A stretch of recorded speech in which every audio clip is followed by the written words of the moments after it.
Now you all know me, I like scary games, and if a game is not scary, I run about in my pants shouting "Why?" and shaking my fist at God. But with Darkwood that is not the case, because this game is so creepy you'll shit your pants in 3.2 seconds. Darkwood is an overhead survival horror game. Now when I first played it I was impressed by the hand-drawn type graphics that give this game a certain storybook feel, but after playing the tutorial I realised this game is about scavenging for useful items in the daytime, which isn't too bad. You start off in a creepy ass woods somewhere in Poland, which is always a great setting for a horror game, but this appears to be a post-apocalyptic horror, with destroyed ruined wood cabins and crazy locals worshipping weird shit. And of course stray dogs running about that attack you. And you got to explore during the day, and you may find fuel cans. Now these are essential, as when you first play the game you realise things get really scary at night.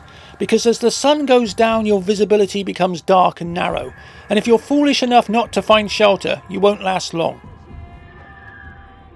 Because to quote the film Predator, there's something out there, and it ain't no man. And if it is a man, then it's a very scary supernatural man who can kill you in seconds in the dark.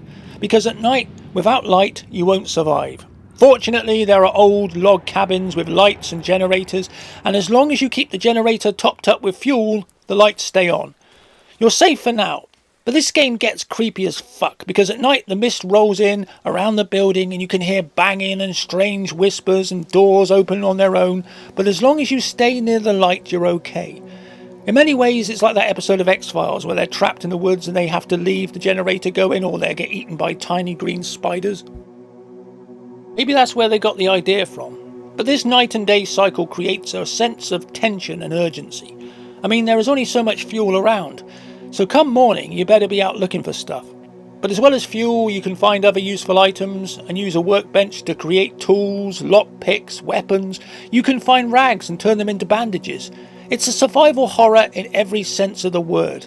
As well as looting old huts and finding useful items, you can find secret passages or tunnels which help to expand the story. And eventually you can even reach a new map. But finding out what the hell is going on is up to you. But what impressed me was the atmosphere of this game. I mean, playing this game at night and trying to get back to your cabin before the sun goes down, then waiting until the last moment to turn on your generator, only then to listen to the sound of it drinking the last of your precious fuel and praying it doesn't run out before the sun comes up, is truly creepy. Plus the strange mist and the sound of some evil force closing in around you and your little tiny lamplit room is very atmospheric, and it gives the game a real sense of claustrophobic horror. Darkwood is not a huge AAA title. It's one of those little classic games that you don't want to miss out on. I mean, whether it's being chased by dogs or hunting for supplies, creating traps or attacking other survivors who try to kill you, or just exploring this bleak, creepy Darkwood and its ruined buildings and hidden tunnels, there's enough here to keep you on your toes. The survival element is key, with you making traps and boarding up windows and finding more fuel, and if you get injured you'll need to find rags to create bandages. And you can find different melee weapons from bats to axes. In a way, the game has a very similar style to Don't Starve, where you need to craft items and stay out the dark at night while exploring in the daytime, and yet keep your eye on the sun and make sure it doesn't set and leave you racing back home. But like Don't Starve, you can make a torch, which gives you a small amount of mobile protection when exploring the underground. This game has the Metro Last Light kind of style, where the world has gone to shit and you're behind the Iron Curtain, and that for me is always creepy. I mean, there's only one thing worse than monsters, and that is monsters in Eastern European countries in the 80s. But I love games like this. They're pretty cheap yet deliver a compelling experience, and with its survival nature and hand-drawn style graphics and creepy night survival gameplay, it gives you the horror experience that you wish all games could.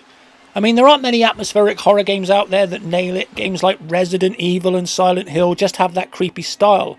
And Darkwood has it. It's the kind of game you should play alone at night for the best experience. But what I like about this game is it doesn't need jump scares. It just has that creepy atmosphere and style. Darkwood gives you a survival horror experience with the emphasis on horror and survival. Planning a defence of your safe house, laying traps, blocking windows, scavenging for supplies, upgrading your skills are all part of the course, as well as exploration and melee combat, and with different endings and subplots and hungry dogs and other survivors to worry about. And with some plague turning people into monsters, you got real value for money here. Darkwood is a solid little horror game that does more with atmosphere than most AAA horror titles can do with amazing graphics and a big budget. It delivers a psychological horror survival experience that is a treat for all fans.